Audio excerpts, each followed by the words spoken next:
Hola, buenos días. Yo soy Paula Piñalver Pereira y trabajo en el Centro Oceanográfico de Gijón. Y bueno, el año pasado os hablé sobre qué trataba mi tesis y todo, y este año os voy a hablar sobre uno de los capítulos que es el que más relación tiene con el cambio climático. Bueno, el título está en inglés, pero voy a hablar en español, que nadie se asuste. Y voy a hablar sobre cómo evolucionan las comunidades de fitoplancton bajo el efecto del cambio climático, ¿vale? Entonces, como muchos ya sabéis, el fitoplancton es muy importante para la vida de nuestro planeta. ¿Y esto por qué? Bueno, forma la base de los ecosistemas marinos. Son organismos microscópicos que hacen la fotosíntesis y producen más o menos la mitad de la producción primaria global, ¿vale? Y así reducen el CO2 atmosférico a través de un proceso que se conoce como la bomba biológica, del cual os va a hablar Enor en la siguiente charla. Y nada, son muy abundantes y muy diversos, y para que os hagáis una idea, varían entre las 0,2 y las 2.000 micras de tamaño. Uno de los efectos más evidentes del cambio climático es el calentamiento de los océanos, y sobre todo en la superficie. Entonces, esta diferencia entre las temperaturas de capas lleva a una diferencia de densidad que hace que haya una mayor estratificación, ¿vale? Entonces, esto al final es una barrera física que impide que los nutrientes que están en las capas más profundas lleguen a las capas superficiales donde habitan nuestros amigos, el fitoplancton. Entonces, la gran pregunta que motiva mi proyecto es que si el fitoplancton va a ser capaz de adaptarse a estas nuevas condiciones.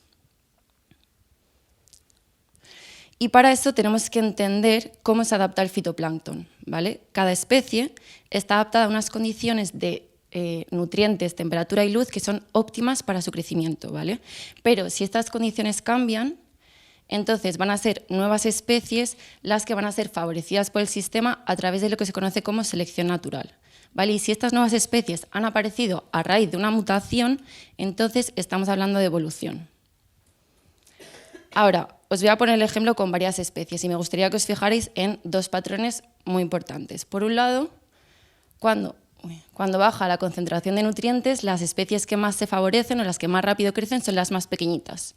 Y por otro, cuando aumenta la temperatura del mar, la tasa de crecimiento de la comunidad va a aumentar exponencialmente. Por lo tanto, más o menos os podéis hacer una idea de qué puede pasar con el efecto del cambio climático en una comunidad de fitoplancton. Pero las preguntas más concretas que yo me hago son las siguientes. ¿Cómo va a afectar el calentamiento del agua a la productividad y biomasa del fitoplancton? Y la otra pregunta es cómo van a evolucionar sus rasgos ecológicos de tamaño, temperatura óptima y luz óptima de crecimiento. Y para contestar estas preguntas yo utilizo un modelo numérico que se llama SPEED. SPEED es un modelo NPZD. ¿Esto qué quiere decir? Que tiene 4 compartimentos principales, que son el nitrógeno, el fitoplancton, el zooplancton y el detrito, ¿vale? Y en nuestro caso, el fitoplancton se caracteriza por los 3 rasgos ecológicos que yo quiero predecir: el tamaño, la temperatura óptima y la luz óptima de crecimiento. Además, el fitoplancton, cada vez que se reproduce, tiene una pequeña probabilidad de mutación en estos 3 rasgos, ¿vale? Y luego las condiciones de cambio climático con las que forzamos al modelo las hemos obtenido de otro modelo externo que se llama MIT-GCM. Ahora, nuestro modelo es unidimensional. ¿Esto qué quiere decir? Que representamos la columna de agua, ¿vale? Y hemos elegido el Mar de los Sargazos como área de estudio, y ahora voy a explicar por qué.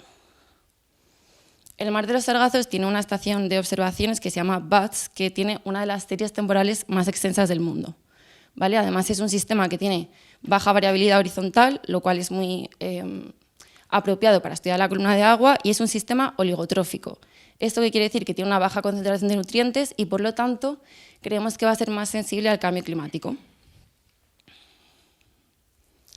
Ahora, estas son las tendencias que vemos desde 1990 hasta 2115 en BATS, y son las proyecciones de nuestro modelo. Lo que vemos, bueno, a la izquierda tenemos los patrones estacionales y aquí tenemos las tendencias a largo plazo. Arriba tenemos la tendencia de temperatura en la capa fótica y vemos que va a aumentar unos 4 grados en 125 años, que es una barbaridad.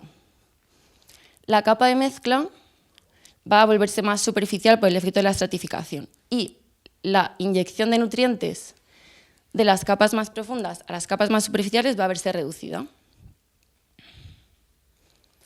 Ahora, antes de contestar estas preguntas, es importante hacer un análisis de sensibilidad. ¿Esto qué significa? Hay ciertos parámetros en el modelo a los cuales les hemos dado un valor, pero no sabemos exactamente este valor cuál es en sistemas reales. Entonces tenemos que analizar cuál es la sensibilidad de los resultados del modelo a estos parámetros que están elegidos un poco de manera arbitraria, ¿vale? Uno de estos parámetros es la tasa de mutación del fitoplancton. Esto es cómo de rápido está mutando. Entonces lo que hacemos son varios experimentos con distintas tasas de mutación para ver cómo afecta en estos distintos escenarios el cambio climático a las tendencias de productividad primaria. Aquí os enseño cómo sería un rasgo ecológico con distintas mutaciones. Puede o no mutar, se mantiene constante, o mutar muy poco o mutar mucho. Y aquí vemos las tendencias. Cuando la tasa de mutación es baja, media o alta, la productividad primaria vemos que aumenta bajo el efecto del cambio climático, ¿vale? Son las líneas más oscuras. Cuando la mutación es nula o baja, la productividad primaria decae. ¿Por qué? Porque el fitoplancton no está mutando, o sea, que no está evolucionando y por tanto no se está adaptando a las nuevas condiciones. Ahora, esto es muy interesante.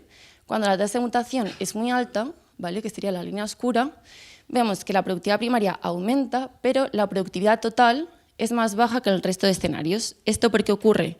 Bueno, está mutando muy rápidamente, es decir, que se están generando muchas nuevas especies y muchas especies no están bien adaptadas, pero están consumiendo los recursos del sistema. Y entonces la productividad total se está viendo afectada negativamente. Ahora, el otro parámetro con el cual tenemos que hacer un análisis de sensibilidad es la dependencia de la temperatura del crecimiento del fitoplancton y de otros procesos. Como os he contado antes, cuando aumenta la temperatura, aumenta la tasa de crecimiento de forma exponencial. Pero ¿en qué medida? Pues esto lo medimos con el valor de Kuten y no sabemos exactamente cuál es. Así que llevamos a cabo distintos experimentos. Ahora, el crecimiento del fitoplancton no es el único proceso metabólico que depende de la temperatura en el modelo. Hay otros procesos como son la actividad bacteriana, la mortalidad por muerte natural, la depredación del zooplancton, que se come el fitoplancton, etc. Entonces, estos colorinchis de aquí representan distintos experimentos en los cuales combinamos valores de Kuten para todos estos procesos. No voy a entrar en detalle, pero estos tres casos son los que más se acercarían a un sistema real, ¿vale? Y vemos que otra vez las tendencias de productividad primaria, que están aquí, son positivas. Entonces ahora podemos decir con confianza que nuestro modelo proyecta un aumento del 25% en la productividad primaria bajo el efecto del calentamiento oceánico. Ahora, a pesar de que está creciendo más rápido, la productividad es mayor, la biomasa parece que decae, o por lo menos en sus máximos anuales. Esto porque es, como os he dicho, la aceleración de la temperatura en procesos metabólicos también afecta a la depredación del zooplancton, que se está comiendo cada vez más rápido al fitoplancton. Y estas serían las tendencias en los rasgos ecológicos. Vemos que el tamaño medio de la población disminuye, aunque sea ligeramente, y esto es coherente con que hay menos nutrientes en el medio, que favorece a las especies más pequeñas. También vemos que la temperatura óptima de crecimiento es cada vez mayor, y esto se mueve a la par que la temperatura del mar, es decir, refleja una adaptación casi perfecta de la comunidad. Y aquí vemos que la irradiancia óptima no tiene una tendencia clara. Y por último, los mensajes con los que quiero que os quedéis son los siguientes. El cambio climático modifica profundamente el entorno del fitoplancton. La evolución adaptativa permite que las especies cambien sus rasgos ecológicos para ajustarse a las nuevas condiciones medioambientales. Aunque el flujo de nutrientes disminuye, la productividad primaria puede aumentar por el efecto de la aceleración de la temperatura de los procesos metabólicos. Hay que tener en cuenta que nuestro modelo es unidimensional y es una caja cerrada, donde no entra ni sale nada. Y por lo tanto, en un modelo tridimensional o un sistema abierto, los resultados pueden ser diferentes. Y por último, incluir la evolución en nuestros modelos va a mejorar nuestras proyecciones de cómo afectará el calentamiento global al fitoplancton. Y eso es todo. Muchas gracias.